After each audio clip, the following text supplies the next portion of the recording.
ഞാനിത് പറയാൻ കാരണം നമ്മുടെ ഇത്തരത്തിലുള്ള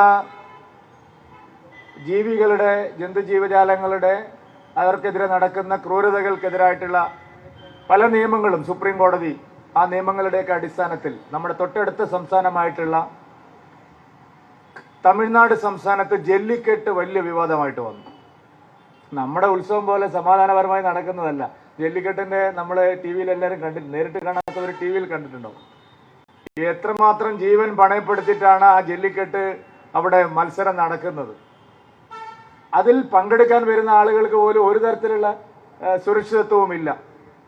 പക്ഷെ ജല്ലിക്കെട്ട് എന്ന് പറയുന്നത് തമിഴ്നാടിന്റെ ഒരു അല്ലെങ്കിൽ ആ ഒരു ദ്രാവിഡ ജനതയുടെ ഒരു ഒരു ഒരു എന്താ പറയുക ഒരു വികാരത്തിന്റെ പ്രശ്നമാണ്. എന്താ സ്റ്റാലിൻ ഗവൺമെന്റ് ചെയ്തത്? ജല്ലിക്കെട്ട് നിയമപരമാക്കാൻ വേണ്ടിയിട്ട് തമിഴ്നാട് നിയമസഭ പ്രത്യേക നിയമനിർമ്മാണം നടത്തി അതിപ്പോ നിയമത്തിന്റെ ഭാഗമായിട്ട് അവിടെ മാറിയിരിക്കുകയാണ്.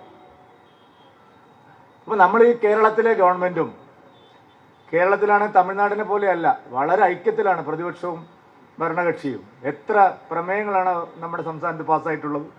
എനിക്ക് തോന്നുന്നു ഇന്ത്യയിൽ ഏറ്റവും കൂടുതൽ യുനാനിമസ് പ്രമേയങ്ങൾ പാസ്സാക്കിയതിന്റെ റെക്കോർഡ് കേരള സംസ്ഥാന നിയമസഭയ്ക്കാണ്.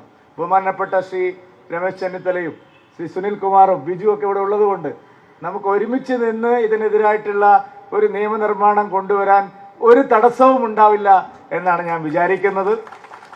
അബ്ദുൽ നാസർ മദനി മുതൽ ഈ ഏറ്റവും ഒടുവിൽ നമ്മുടെ വഖഫ് പരിഷ്കാരം വരെ നമ്മളെല്ലാവരും ചേർന്ന് ഇവരെല്ലാവരും ചേർന്നിട്ട് നിയമം ഒരുമിച്ച് നിന്നിട്ടുണ്ട്. 140 പേര് ഉണ്ട്. എൻ്റെ അഭ്യർത്ഥന ഇവിടെ കൂടിയിരിക്കുന്ന അല്ലെങ്കിൽ കേരളത്തിലെ മുഴുവൻ വിശ്വാസി ഹൈന്ദവ ക്രൈസ്തവ മുസ്ലിം വിശ്വാസി സമൂഹത്തിന്റെ ഒരു കാര്യത്തിന് വേണ്ടിയിട്ട് ബാക്കി എല്ലാ കാര്യത്തിലും നിന്നതുപോലെ കേരള നിയമസഭ ഈ നാട്ടാന പരിപാലന നിയമ ഭേദഗതി പിൻവലിക്കാനും ഉത്സവങ്ങളും ആഘോഷങ്ങളും ഭംഗിയായി നടത്താനും ഈ ആന നിയന്ത്രണം വെടിക്കെട്ട് നിയന്ത്രണം നമ്മളൊരു കാര്യം മനസ്സിലാക്കേണ്ടത് ഇത് ഒരു കേന്ദ്ര ഗവൺമെന്റിന് അത്ര വലിയ റോൾ ഇതിലില്ല.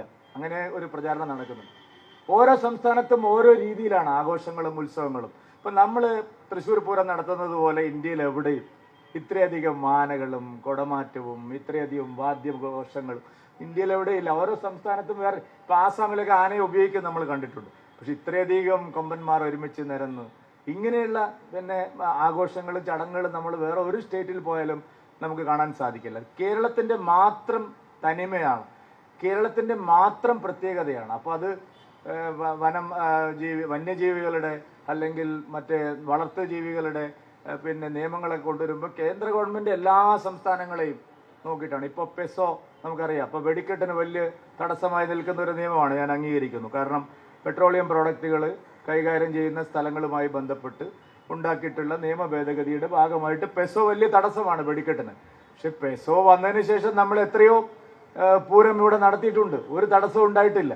അത് അതാത് സംസ്ഥാനത്തെ പോലീസ്, സർക്കാർ, കോടതികൾ, നിയമനിർമ്മാണം നടത്തുന്ന ആൾക്കാർ അവരൊക്കെ മനസ്സ് വെച്ചാൽ ഇതിനൊന്നും ഒരു തടസ്സവും ഉണ്ടാവില്ല. അതുകൊണ്ട് ഞാൻ എൻ്റെ പ്രസംഗം അധികം ദീർഘിപ്പിക്കുന്നില്ല. നമ്മളെല്ലാവരും ഒറ്റക്കെട്ടായി നിൽക്കുന്ന ഒരു കാര്യമാണിത്. കാരണം ഇതൊരു നാടിൻ്റെ ആചാരത്തിൻ്റെ ഭാഗമാണ്, സംസ്കാരത്തിൻ്റെ ഭാഗമാണ്. സംസ്കാരം നിലനിൽക്കുമ്പോഴാണ്, അനുഷ്ഠാനങ്ങൾ നിലനിൽക്കുമ്പോഴാണ് നമ്മുടെ ജനപദങ്ങൾ മുന്നോട്ട് പോകുന്നത്. ആയിരക്കണക്കിന് കൊല്ലമായിട്ട് നമ്മുടെ സംസ്കാരം, നമ്മുടെ ജനപദങ്ങൾ മുന്നോട്ട് പോയത് ഈ ഒരു സാംസ്കാരിക തനിമ നിലനിർത്തിക്കൊണ്ടാണ്, കേരള തനിമ നിലനിർത്തിക്കൊണ്ടാണ്.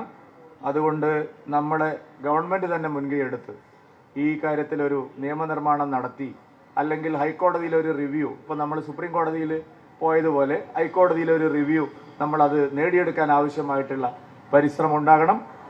ഒരു രക്ഷയില്ലെങ്കിൽ പിന്നെ ശബരിമല മോഡൽ രംഗത്ത് വരിക എന്നല്ലാതെ വേറെ മാർഗമില്ല. അതിന് വിശ്വാസികളെ അല്ലെങ്കിൽ നമ്മുടെ നാട്ടിലെ ജനങ്ങളെ പ്രേരിപ്പിക്കരുതെന്നാണ് എനിക്ക് അഭ്യർത്ഥിക്കാനുള്ളത്. ഇതൊക്കെ ഒരു തടസ്സമുള്ള കാര്യമൊന്നുമല്ല. തൃശ്ശൂർ പൂരവും അതുപോലെ ഈ 8 പൂരങ്ങളും ഇവിടെ പറഞ്ഞ 6000 പൂരങ്ങളും കേരളത്തിലെ ജനങ്ങളെ വിചാരിച്ചാൽ ആർക്കും തടസ്സപ്പെടുത്താൻ കഴിയില്ല, ഒരു കോടതിക്കും തടസ്സപ്പെടുത്താൻ കഴിയില്ല, ഒരു സർക്കാരിനും തടസ്സപ്പെടുത്താൻ കഴിയില്ല. നമ്മളതിനെ നേരിട്ട് അതിനെ നേടിയെടുക്കുക തന്നെ ചെയ്യുമെന്നുള്ള കാര്യത്തിൽ എനിക്കെന്തായാലും സംശയമില്ല. ഞങ്ങളെ പൂർണ്ണമായിട്ടുള്ള പിന്തുണ. പക്ഷെ ആ നിലയിലല്ല നമ്മളിതിനെ കാണേണ്ടത്. ഇത് നമുക്ക് പിന്നെ എളുപ്പത്തിൽ പരിഹരിക്കാൻ കഴിയുന്ന ഒരു വിഷയമാണ്. ഈ വിഷയത്തിൽ ഈ കൂട്ടായ്മ ഇന്ന് ഈ വേദി കാണുമ്പോൾ വിശ്വാസികൾക്ക്, കേരളത്തിലെ ജനങ്ങൾക്ക് ഉത്സവങ്ങളും ആഘോഷങ്ങളും പെരുന്നാളുകളും എല്ലാം ഭംഗിയായി നടക്കണമെന്ന് ആഗ്രഹിക്കുന്ന എല്ലാവർക്കും ഒരു മനസ്സമാധാനമുണ്ട്, ഒരു സന്തോഷമുണ്ട്, ഒരു ആത്മവിശ്വാസമുണ്ട്. ഞങ്ങളെല്ലാവരും ഒറ്റക്കെട്ടായിട്ട് അവസാന നിമിഷം വരെ ഈ പൂരവും അതുപോലെ അനുബന്ധ പൂരങ്ങളും എല്ലാ ഉത്സവങ്ങളും നടക്കുന്നത് പോലെ ശ്രീ രമേശ് ജി പറഞ്ഞതുപോലെ ഭാരതീയ ജനതാ പാർട്ടിയും പൂർണ്ണമായിട്ടും അതിൻ്റെ പിന്നാലെ ഉണ്ടാകും. നമുക്ക് ശുഭാപ്തി വിശ്വാസത്തോടുകൂടി ഈ വടക്കുന്നാഥന്റെ മണ്ണിൽ നിന്ന് പിരിഞ്ഞു പോകാൻ സാധിക്കട്ടെ എന്ന് ആശംസിച്ചുകൊണ്ട് എൻ്റെ എളിയ വാക്കുകൾ അവസാനിപ്പിക്കുന്നു. നിങ്ങൾക്ക് നമസ്കാരം. വന്ദേ മാതരം.